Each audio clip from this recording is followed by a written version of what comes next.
ClerkSmart is a virtual patient simulator that allows educators to train their students using virtual cases that mirrors real-life patients. Our goal is to extend clinical training in Africa by empowering educators to create a wide range of clinical cases that they can use to teach and assess clinical reasoning in their students from undergraduate level to postgraduate level. Let me show you how that works. As an educator, once you log into ClerkSmart, you get greeted by everything you need to create cases and assign them to your students. We'll quickly look at the process to create a case and go through the flow.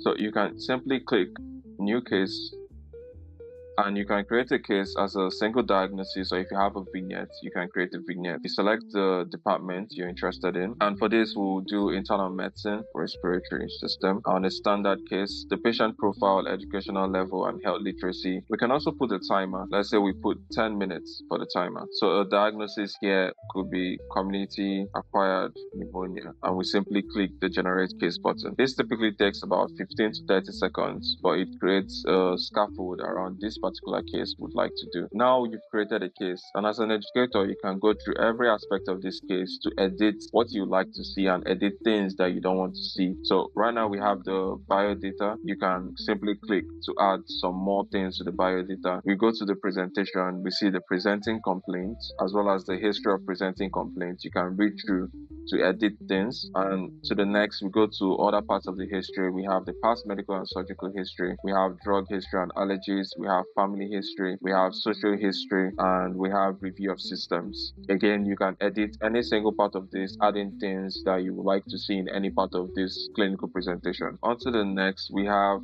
physical examination results, and then we have the investigation results. So you can easily add image, say x-rays or other imaging, to help your students to better identify this case. So now we'll go ahead to add a chest x-ray for this diagnosis of community acquired pneumonia. Click the add image results, and you simply, I have an x-ray image here, I will simply upload an investigation name. I call it chest x-ray, and at this point you can write the expected report findings or what your students should be able to identify on this chest x-ray. So for the purpose of this demo, I'll just say right middle lobe consolidation, and I'll add that.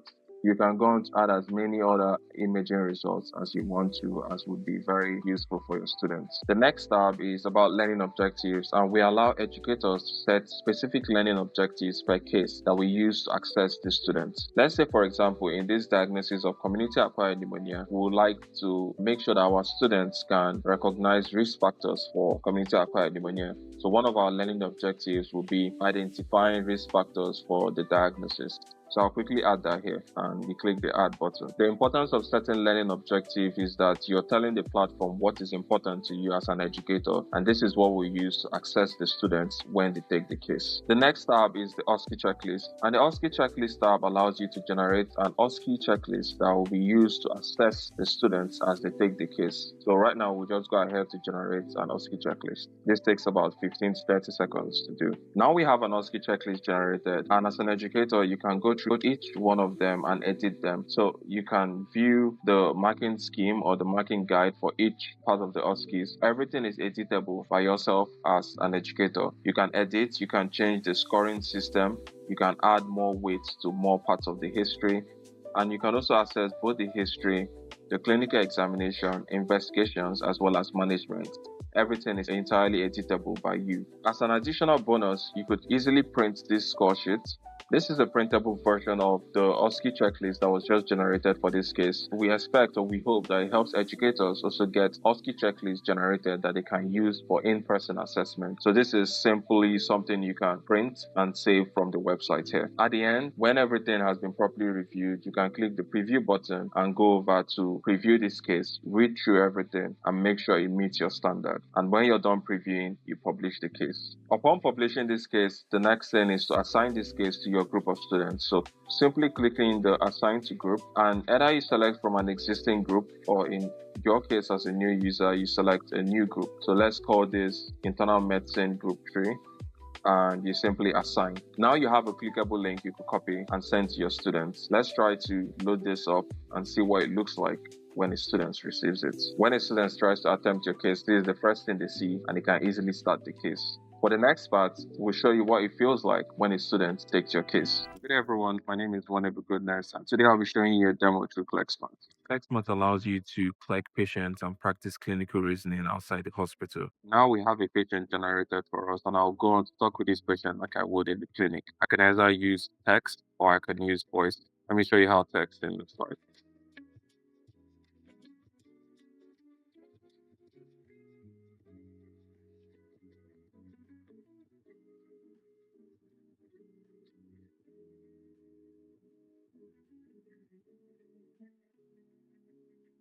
So now I can show you how the voice to voice works. You can click the call button.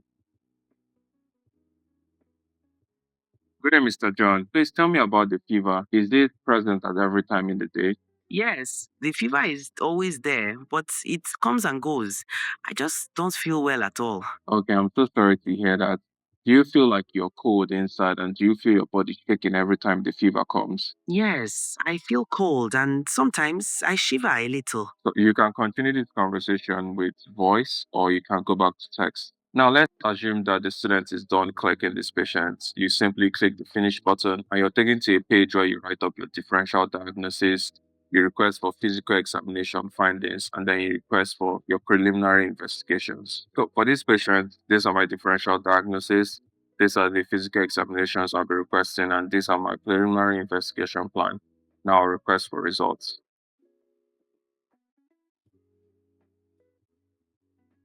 Right now, we have examination findings and investigation results here.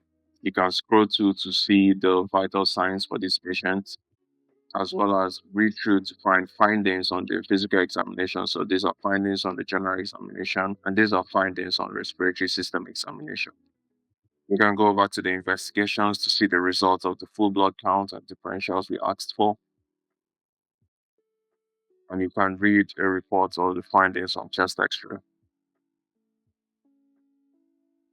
Now, assuming in this situation you would like to go straight to the management plan, you click proceed to management. But however, if you want to keep investigating, we can use the other additional investigations where you justify each single additional investigation you're asking. For the purpose of this demo, we'll move straight to the management. So here in the management, you put in your final diagnosis gotten from integrating everything from the patient history, investigation findings, and examination findings, and then you write up a management plan. For the purpose of this demo, my management plan will be to review with seniors how my final diagnosis is community and public here. Now you click the submit for feedback button to get your feedback. Now we've gotten our feedback, and as you can see, the final diagnosis is community acquired pneumonia. And then you read through the feedback to see things you did well, things you didn't do well, how you should improve. We also give feedback on the reasoning journey so that the students can see how they perform through reasoning through a case and what cues they should have looked for in this patient. So I'll just scroll briefly through your feedback because the feedback is the crux of this entire product. So as you can see, key learning points for this case, what you did well. And if you open up the clinical reasoning, you see feedback based on the student's approach. So you see feedback on their questioning pattern, you see feedback on their differential reasoning, the possibility assessment of their differential reasoning, as well as their diagnostic journey. So, did they anchor on the diagnosis? Did they ask as many questions as required to be able to justify making this diagnosis? And then, how to approach this case, show you cues from this patient that should have tilted you towards the correct diagnosis so that it helps students to learn how to differentiate between differential diagnosis and make an actual diagnosis. So, you have feedback on opening complaints, the key history cues, expected examination findings, as well as investigation strategy for these patients. And then we round it up with connecting these pieces so that the student can see how every part of this reasoning flows into making this final diagnosis and properly managing the patients. The clinical opportunities hold places for areas for improvement as well as missed opportunities in this interaction. So my missed opportunities asking for shortness of breath, asking about pleuritic chest pain, asking about relevant past medical history, obviously because I didn't take a good history here. We end everything off with a caveat which says ClerkSmart supplements but never replaces your in-person patient encounters. Every student is advised to seek every opportunity to learn by the bedside. We build this to provide feedback to every student at every patient interaction that they have. so that we can give them the tools to build frameworks for clinical reasoning that our patients will need from day one. Thank you.